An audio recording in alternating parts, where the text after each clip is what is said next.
Hello, welcome back to another one of my video on why a comic book so addictive. One of the greatest thing about this hobby, and I may have mentioned this in another video before, is the sheer amount of choices and options that a collector can enjoy this hobby. There are so many different kind of collectors, as well as we all change over time. So that there are just so many things that one can focus on or try to focus on, but then switch and veer another direction a few months or a few years down the road. So there are so many aspects of this hobby that a person, a collector, can find enjoyment in. Okay, and if anyone has watched my videos over the past 6 or 8 months, it's pretty clear on what I enjoy. Certainly, I enjoy the historical aspect of collecting more than a lot of other areas. I think that's why I really do not collect new books. I enjoy, you know, before I go further, let's back it up. In a perfect world, I would love to have every comic books. Okay, so let's make it very clear. If I have unlimited spending money, as well as space and room to put all the books, I would love to have every single book in the highest grade from all ages. Okay, so no doubt, I think if you ask every collector out there if they want to have everything, of course the answer would be yes. I can't imagine why, if you are a comic collector and you can have everything, you would want to have everything. But unfortunately, for all of us, none of us, well, most of us cannot afford to have everything.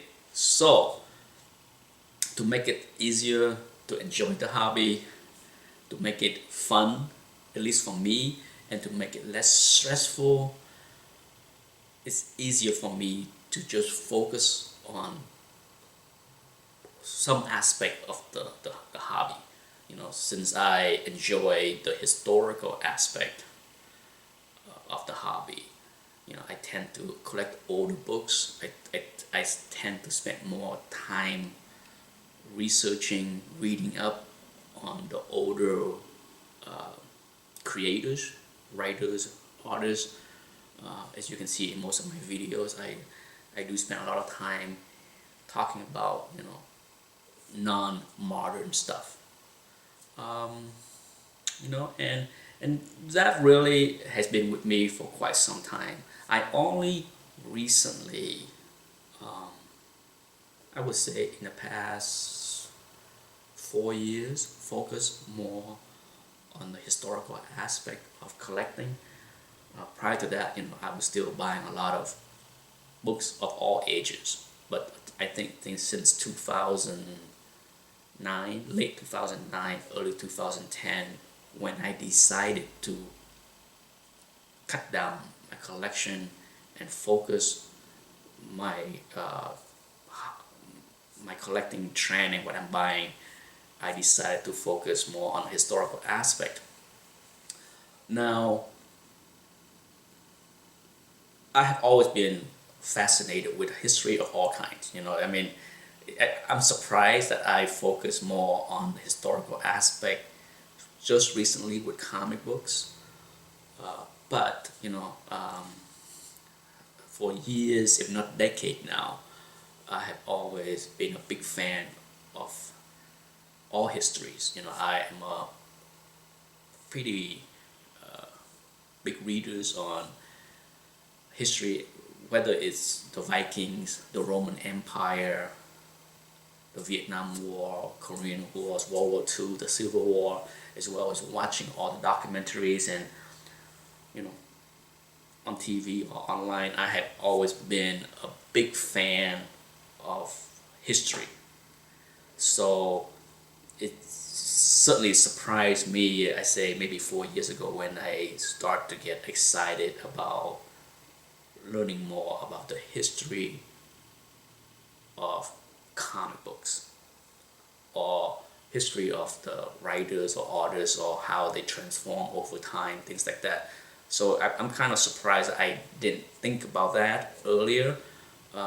For sure, for decades I have been buying back issues. So, so yes, I have bought older books for the sake of trying to be a completist and buying some Silver Age and Golden Age book, but the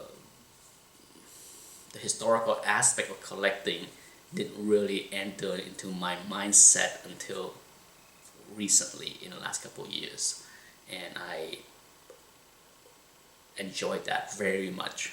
I must say that I enjoyed looking at the history of my favorite artists.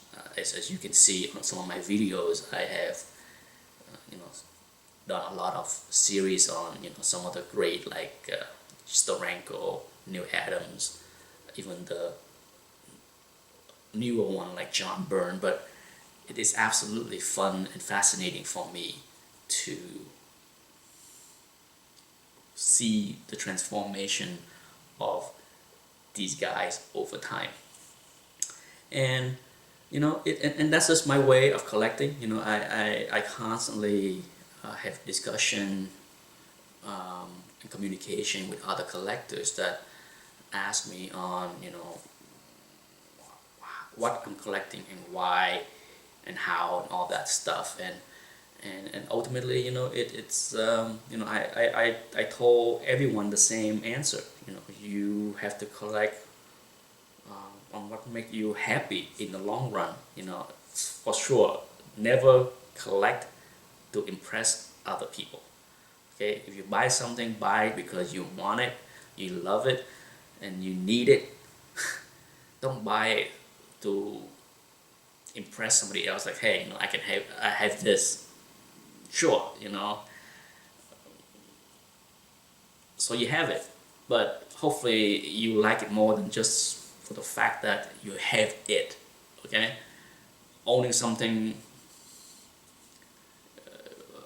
for some people may bring them joy. Who knows? But for me, it's a lot more than just owning something. It's kind of knowing the history behind the storylines, or knowing what was the thinking of the creators when they put this together. Is even more fun. And if you're a big fan of history,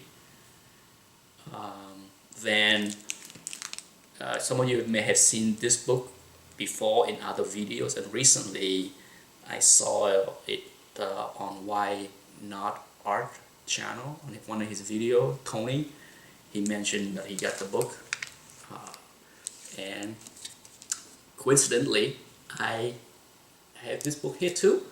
And I just read this book. I got it about, I say maybe a week and a half ago.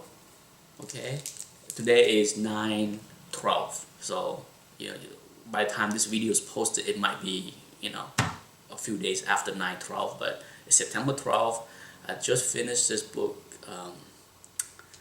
yesterday, and it took me about a week to read it, and it's a fun read. So if you're a fan of history of Marvel and comic books in general, I think this will be a fun read. I got my copy, an used copy, on Amazon for about $12 with free shipping, and it turned out that it was a library copy that was donated. At first I was just like, oh, somebody stole this from a library?